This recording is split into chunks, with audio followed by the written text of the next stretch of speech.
Okay, this is going to be a short video on the rebuild of the two rear interior lights. As you can see, they're kind of rusty.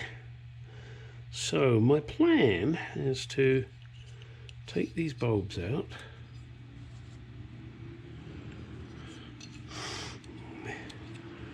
And the next thing to do is to grind these rivets off that hold that plate in position. And the reason I want to take that off is because I want to sandblast this and then powder coat it, and I don't want powder coat on this. Don't think it'll look too good, so time for me to grind these off. I'll have to do it very carefully. Let's see how it goes. Let's try doing one. Let me get my grinder.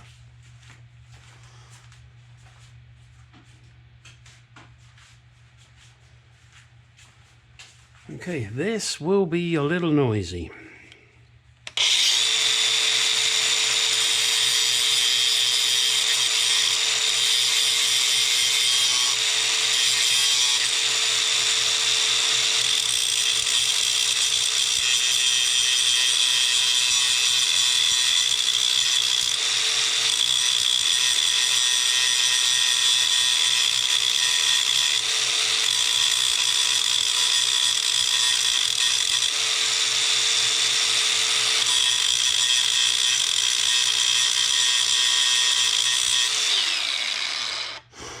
All right, now gonna let that cool down a bit, then hopefully this I'll be able to get a punch on there and just punch those through. I like the theory of that. Surprised that they were actually copper. You'll see now. Yeah, now that is slightly proud. These are sticking down, so I'm gonna have to, I don't know, get a large socket. Don't go away. Meanwhile, you can look at that one if it makes you feel good.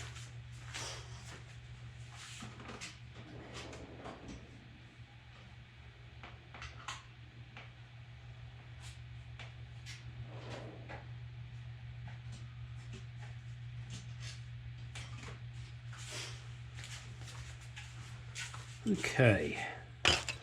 Now, I have a very large socket here that these things fit into, and first of all I'm going to try my automatic punch and see if that will actually punch them out.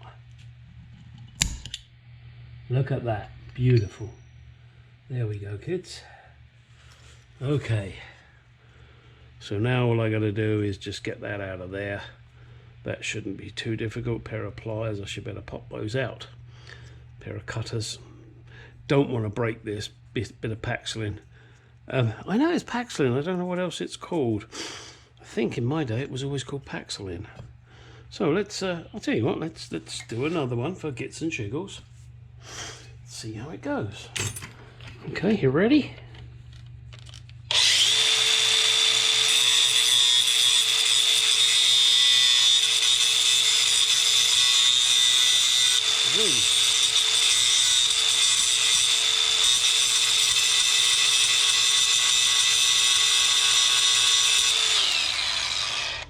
Okay, and again, let's try it with the automatic center punch. Bingo, done. So now I can put those to one side, ready for me to take those off.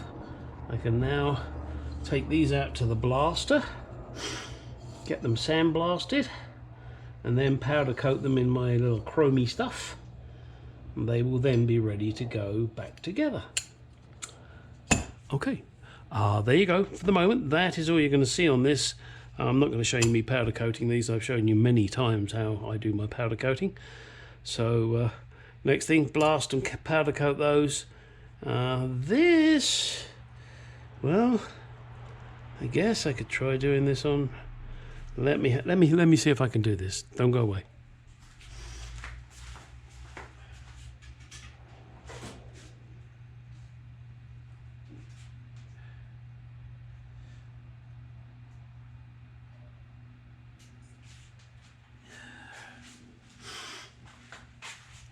Okay, so let's see, can I get these out? They need to go out that way. I don't know if you can see this, I hope you can. Yeah, that's... Oh, there's change of plan here. I'm going to get a punch again and a small socket.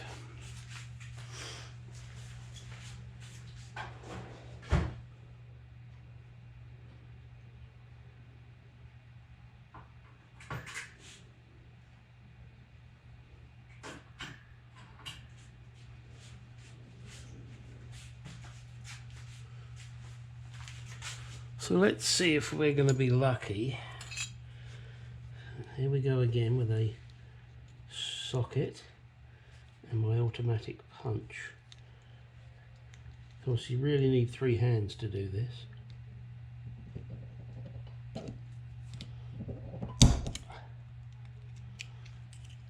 There she goes. All right, guys, so that is the method to use.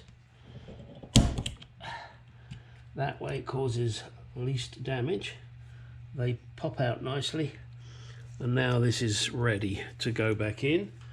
I've got some different types of rivets I may or may not use. Other than that, my worst case scenario is I use pop rivets. Not what I want to do, but that's probably what I'm going to do. See how handy these tools are?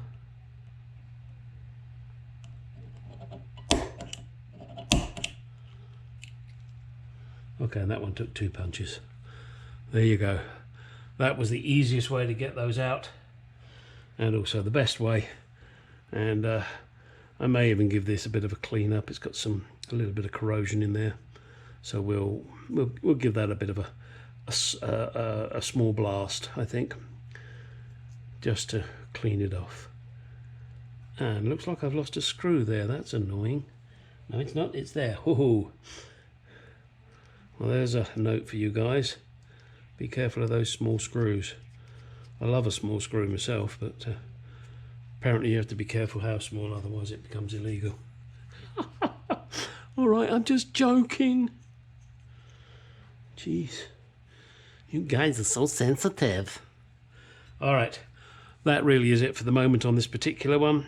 Tools used, well, forget that one.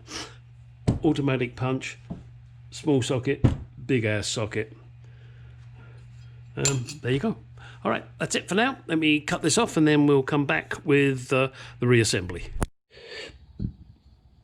All right. The powder coating hasn't come out as good as I would hope, but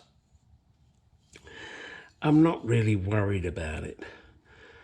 Main reason being that these are never going to be seen, but they're now protected. That is my main concern.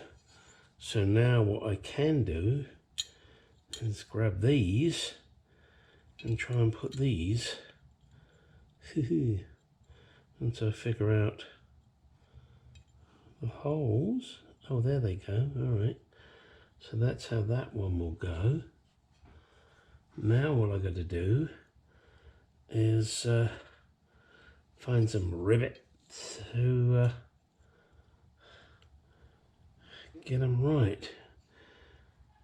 Now I have a number of different variety of rivets. Got some copper ones. I might try those first, see if I can burr them over. I don't think I have the right tools to do it, but if not, I'm just going to use pop rivets and that will be acceptable. So there you go. That's those for the moment. Next is rivet them on and start reassembling. Right, next piece. Turns out the best way I could fix this was with the good old pop rivets. The edges at the back, whatever you want to call these, not edges, figure out a name yourself. They don't stick out too proud, and also they are actually going into a very large recess. This, as you can see, I think I showed you earlier, was the chrome powder coat, but due to the fact that there is some really severe rust on here, It's given a couple of ridges. I'm not too worried about it. It is going to be completely covered, but these are now firmly in place. I'm really pleased with that. So the next thing to do is to make the gasket that goes between the glass and the chrome, and that holds it in place. Now the other thing that I'm doing is these interior lights. These are the shields that go on the top of the lights. I'm trying to sand these as smooth as I can, and it's very difficult because they have been chromed. So I'm going to keep working at it, and the plan is to powder coat it with this powder coat, so it should make it look nice, but I really do need to get a good smooth finish. Some of this is coming off with sanding, some of it isn't, and I'm having to be a little risque and using a scalpel, and the plan is to peel off the chrome and then sand it. I thought of using a wire brush, you know, like an electric wire brush, but that's kind of too aggressive, so I'm just going to have to be patient, which is not one of my virtues. I have lots of virtues, and virtually impossible is one of them. And I shall just keep working at it and try and get this off, and we will see. I will show you once I've done my damnedest to get this chrome off, and I can't honestly say I know any other way other than using a blade and giving it shit and some sandpaper. So let's see how it goes. We will continue with this video at a later stage. Okay, I tried doing all sorts of different things to get this chrome off. Turns out it was a total fucking disaster. I tried Purple Power, I tried CLR, I tried bleach, which is what this is what bleach does. It's, you know, it's really fucked it up. Putting it simply, I mean, it's just destroyed them. But it doesn't matter because they were bad anyway, and you can buy new ones of these. So my plan is probably to buy 2 new ones, although I believe somewhere in my stock I do have a complete new light. So we will see, and get some new lights ordered.